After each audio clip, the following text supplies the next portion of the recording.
And at the heart of being able to perform as a major incident manager is your ability to communicate with people. And this is where psychometric profiling comes in.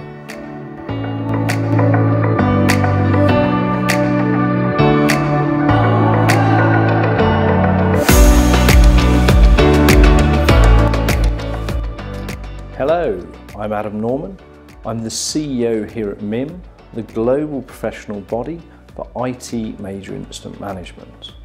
So let's talk about psychometric profiling for major incident managers. Major incident management, as many of you will know and will have heard me say many times before, is all about leadership, and it's about maximising collaboration between diverse groups of people, often in dispersed geographies from all different backgrounds, and it's about bringing those people together and enhancing the collaboration in a way that maximises performance. But it's also about stakeholder management and relationships. And at the heart of being able to perform as a major incident manager is your ability to communicate with people. And this is where psychometric profiling comes in.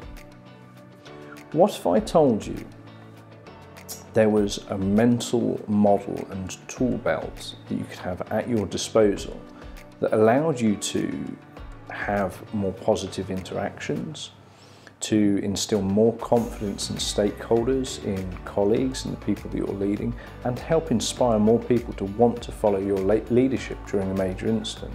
What if I told you there was a model that gave people so much confidence in your ability purely because of the way you altered the communication with them, and the message they received is in their own language, that meant you didn't get people trying to hijack or take over your major incident calls. You didn't get senior leadership members who felt uneasy, who with the right intention are still trying to drive the major incident forward, but are being disruptive.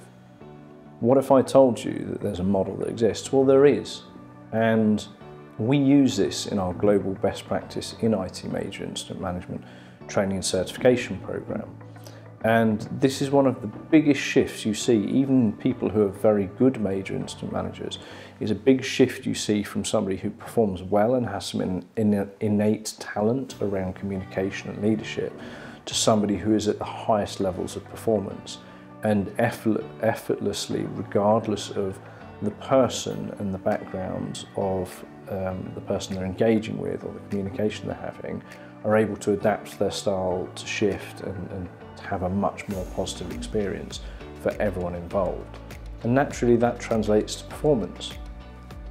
Psychometric profiling is a tool to understand others and yourself better. It's a tool to understand how they interpret information, their stressors, their motivators, and their communication preferences.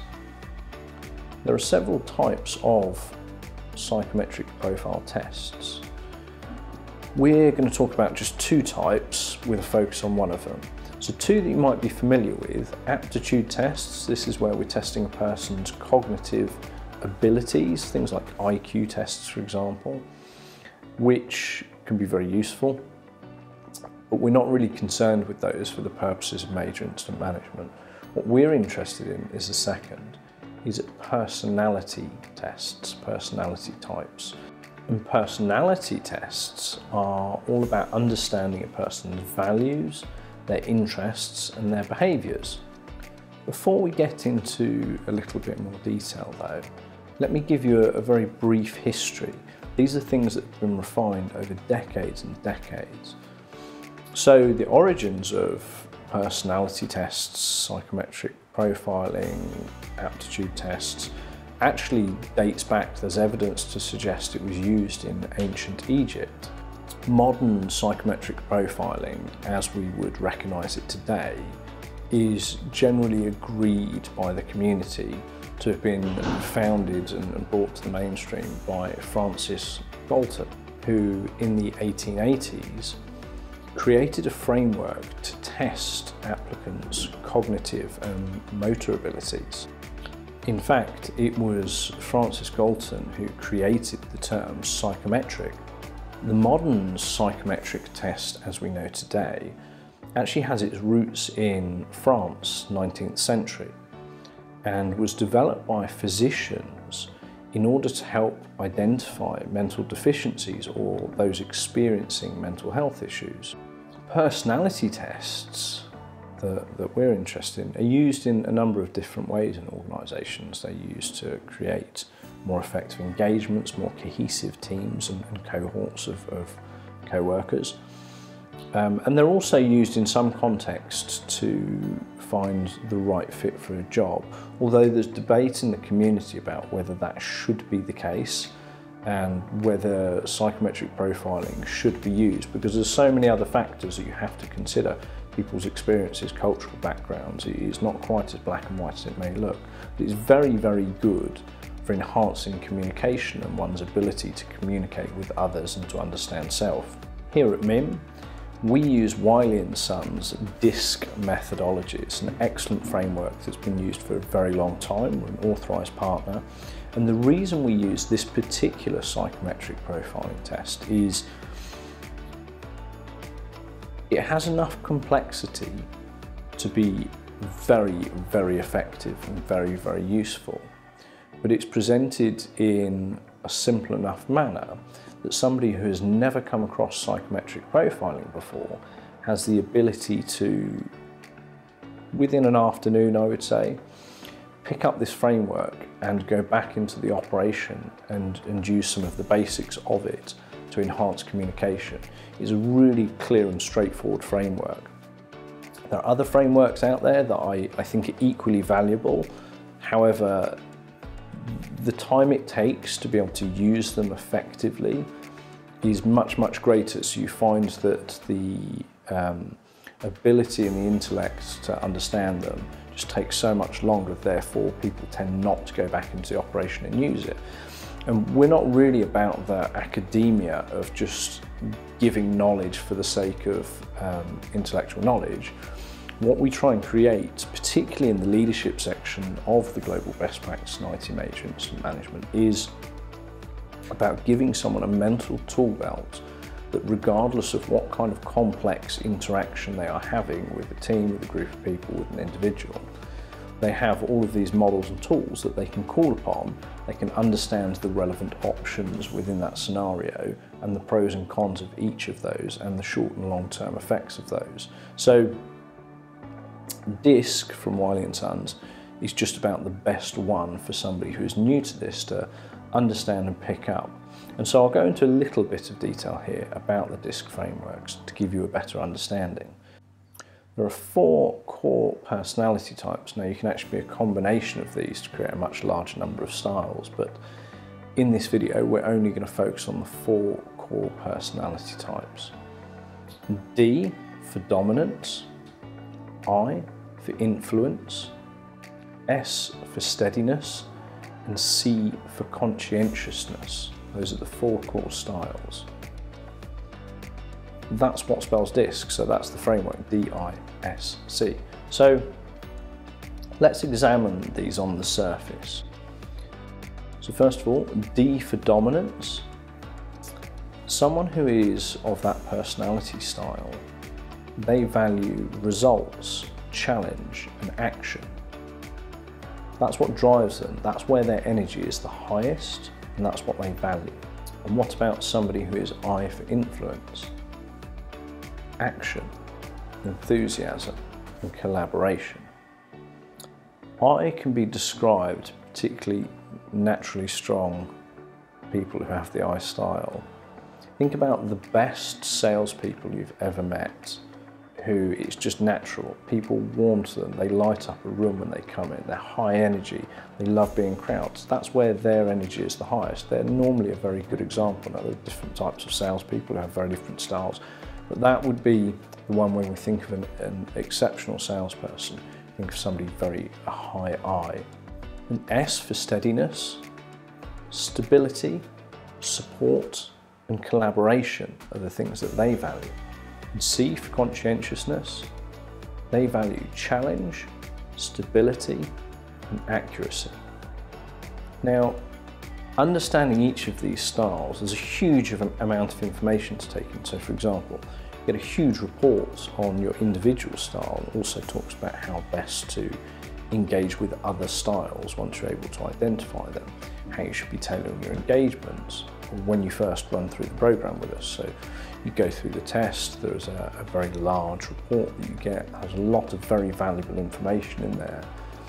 And then we discussed as a group, so we go through this and we actually try and teach people in real time to use this. We take lots of famous people, for example, people that everyone in a group will know, and we practice trying to identify their styles on the very limited information we may know about those people, just to get people in the hang of trying to look at somebody and identify their style based on a few cues. So I'm just giving you some very high-level surface information. There's a lot more to this. But let's understand and link to why this is actually useful in the real world of a major incident manager. Let's take a scenario where you are, let's say, a C for conscientiousness style. So accuracy, challenge, steadiness. You're running a major incident and a member of the leadership team, one of your management, comes to you. They're a very busy person. They happen to be the D for dominance style. So remember their motivators and how they think about the world. Your desire for accuracy as a C for conscientiousness translates when you give them an update about a major incident into you giving them a very large amount of information. But the reality is, the way that they think in terms of speed and action and bullet points essentially. Their thinking is summary information. Can I do anything about this, act upon this, or can I just take in this top level information? They don't want loads of detail. Now, you could be doing everything right. You have a fantastic handle on the major incident, you know everything about it, you have great command and control of all of the technical teams and the people you are leading, you're issuing great comms, everything else you're doing is right, but that member of the leadership team, because their style, you have not understood it, you've taken no time to adapt the way you are engaging with that individual, you've just leaned into your own preference and given them a huge amount of information. What often happens there is they completely misinterpret that because you are not able to summarise, you do not have a good understanding of the major incident. And even sometimes it translates into them thinking you are not confident because you've given so much information that you've overshared. It's something people often do when they don't feel confident in situations. They give way too much information. And so you've not actually done anything wrong and you actually have a great handle on things. But the problem is, in half an hour's time, you're on a bridge call trying to run the major incident. But it's been on the back of this person's mind. This is a big major incident. There's a lot of money being lost, £1 million an hour, £1 million every half hour being lost, if not more. And so the pressure's on, and they've got people asking them what's going on, and it starts to eat away at them. So they end up coming back onto your bridge call and disturbing it. They haven't been involved for the last half an hour. And right, what's the update, what's going on? And their dominant style, they start to take over the major incident. This is a member of the leadership team, and you end up backing off and almost giving up some control, which isn't the right move in this scenario, but we can talk about how you deal with that at a different stage. But what you have here is everyone's trying to do the same thing and wants the same end result. But because you have not understood communication and other people and how you communicate and how it needs to be adapted, you've ended up in a situation where that leadership team member has actually disrupted your call, or at least slowed things down. The time you've now got to give them a verbal update is time you're not driving the technical teams forward, and the technical teams aren't figuring out how to resolve the major incident or indeed going off and performing actions. And so you've actually caused more downtime from that scenario. Now, you can argue about whose fault that is, it doesn't really matter. You as the major incident manager are the leader in this scenario, regardless of how senior anyone else is. It's your job to be a leader and to understand communication and to get everybody on the same page and protect yourself and the technical teams from scenarios like this happening. Now, had you had a mental framework and toolbelt like this situation would have been completely avoided. So that's just one scenario. Now I want you to think about, as a major incident manager, particularly if you have high volumes of major incidents, how many interactions with how many different people you have a day. And now think about that one scenario and the time lost in that and the problems caused and the loss of confidence in you and your abilities and what that might mean. Could even mean later down the line funding issues for the major incident teams, harder to secure funding for better tools, for more team members if you need it, for resource, for support, whatever it may be. It's really, really important that you take what we're saying here about leadership and extreme ownership, you as the major incident manager, regardless of the situation, regardless whether it's your fault, taking ownership and making things better. And you have that power, and that's what's so great about this.